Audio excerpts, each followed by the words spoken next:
Dog gets the long loop tomorrow, Frank, I would imagine, yeah? Yeah.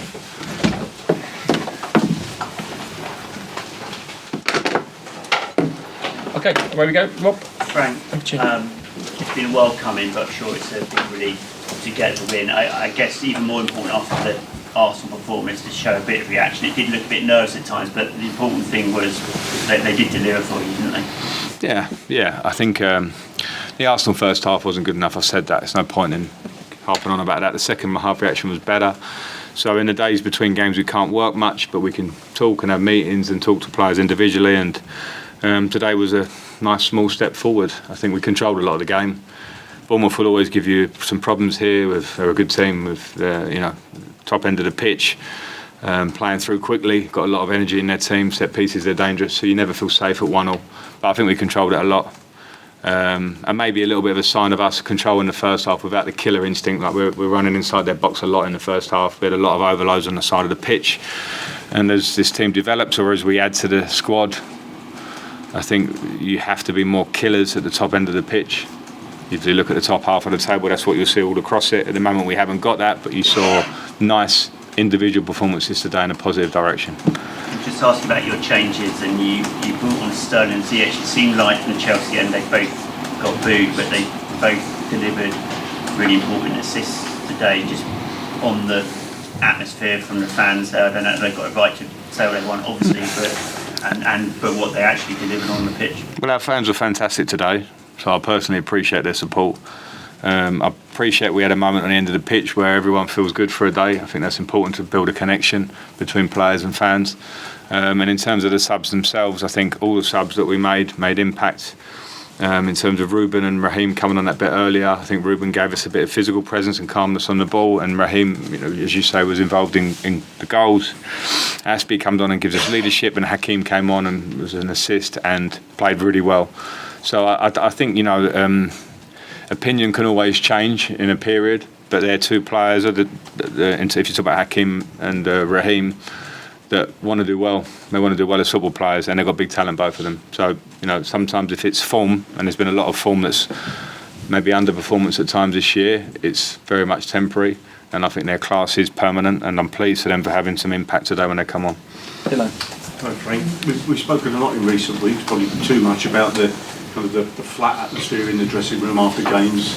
Just wonder if you can give us an indication about on a personal level, your sense of relief and their sense of relief, and you just said they're enjoying it for a day, whether you actually should, rather than keep a lid on it, whether you think you should actually let them really, really enjoy this one, because it's been a long time. They should enjoy it, and we're happy. There's no doubt, because when you don't have that feeling for a while, it gradually knocks you down. And I walked into that. It was very evident in the dressing room from coming in that there was a lot of picking up that needed to be done, and unfortunately you need results to come in line with that for it to keep you stepping forward. So that's been tough, and I think the lads are all human. We're all affected in similar ways when you're not winning games or you don't feel like you're at your best, and the only way to get through that, I say it a lot, is to fight and to work through it. And in this period it will be a challenge of the players that will make them stronger or better as they go on. I've been in relative periods where they're tough. So absolutely they should enjoy tonight and have a beer or have a glass of wine or do whatever they do. But we cannot take our foot off the pedal in terms of trying to take steps forward into the end of this season, because it's important. And today you saw individual performance in Badiashile, you saw individual in Conor Gallagher, in Noni Madueke, and other players in the team that are big steps forward, because they're individuals that will be part of this club moving forward probably. So that's a good sign. And just another aspect, just following on from what Rob was saying there, I did note that before the two late goals, Todd Boehly was coming for a bit of stick as well. But it kind of gives you a sense of the frustration they're feeling in that away end. I mean, there were some quite choice words being aimed at the chairman, and I guess feelings are running high in every aspect of every area of the club. Yeah, because this is Chelsea Football Club. All eyes will be on. The fans have been used to a lot of success. They want a lot of success. I'm not going to comment on any of the stuff you're talking about, but what I do know is that the fans will stick with this club, and they're a fantastic group of fans. I do know that there's a lot of intentions to take this club where we want to get it to again, and there's not one club out there of our size or anywhere near our size that hasn't had transitional periods. People would give a left arm to have the success we've had for 20 years. So if it's our year where we have to go again and work a bit and try and come back stronger next year, everyone stick together, and I'm sure we will. Will you have a beer tonight? Will you let yourself have a beer? Yeah, for sure. For sure. I'm holding him on the coach now. not too many. No. Over there. Yeah. Frank, Ben Chilwell moved off. Hamstring. Yeah. Serious? We don't know. We don't know, but it's, with a hamstring at this stage of the season, it could clearly be a worry for the last few games. Also, as well, you signed Thiago Silva with you here previously. Again, for his age and that, it's still a world-class. Yeah, I think Thiago is a credit in all aspects. He's a classy, brilliant player. His career says it. He's also brilliant at looking after himself to play at this level. I mean, 38 or so, I was in the MLS at that point. I understand it, especially as a centre-back, to play in the Premier League, what he must be doing with his body, I know that. And he also has got a great mind, and he's got a winning mentality. So he would have been suffering a bit recently because he feels it and he wears it. And he's a great reference point for the young centre-backs that we've got in the team around him. So, nothing but praise for Thiago in all aspects. Okay, we'll finish here, Neil. Normal. Can you just confirm if they were fit, the ones who weren't in the squad? Aubameyang, Bettinelli, Zakaria, Fofana, David Fofana, we know Wesley wasn't, and Chukwuemeka. Yeah. Why'd you always ask that question? Because nobody ever knows who's selected and who is unfit, unless Right. Yeah. No, fair enough. But I don't. I've got. Pulisic against Arsenal. He wasn't in the squad. Yeah.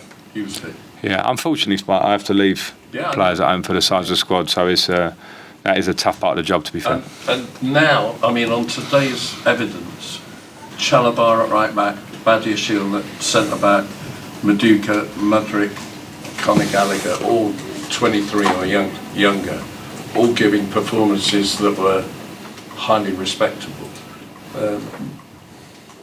Should they now, if they keep working right in training, be in the team until the end of the season in order to form relationships, combinations? Probably not easy to answer that. I think to a degree, yeah, but I have to think about Forest, see what the week says. But yeah, of course, I think my role now is to try and give those players minutes and to show and to grow a little bit in the team, like you say. But also, as much as there's that, I also have to, of all the players, and all have to respect what I'm trying to do. So if they're training well, there are other players that will be pushing those players too. So they do have to have a level of performance. But I agree with you what you said. If they, like Noni's performance on Tuesday gets him in the team today, even though he was not so well a couple of days ago. I think we all saw Benoit today, and I think it's pretty clear that he's got a big talent. So for me, yeah, those decisions I'll have to make, but they do have to keep their level and they do have to keep pushing. And we've got a tough run in. We know that. The last game last week's got 3 games against 3 of the top 3, 2 of them away from home. So we'll probably need to use the squad a little bit in that period anyway. Okay, we'll leave it there. All right, thanks all. Cheers. Thanks. Any chance on Mondays? We're not doing Mondays today, no. Thanks, Jess. Congratulations. Thanks all. Cheers. See you.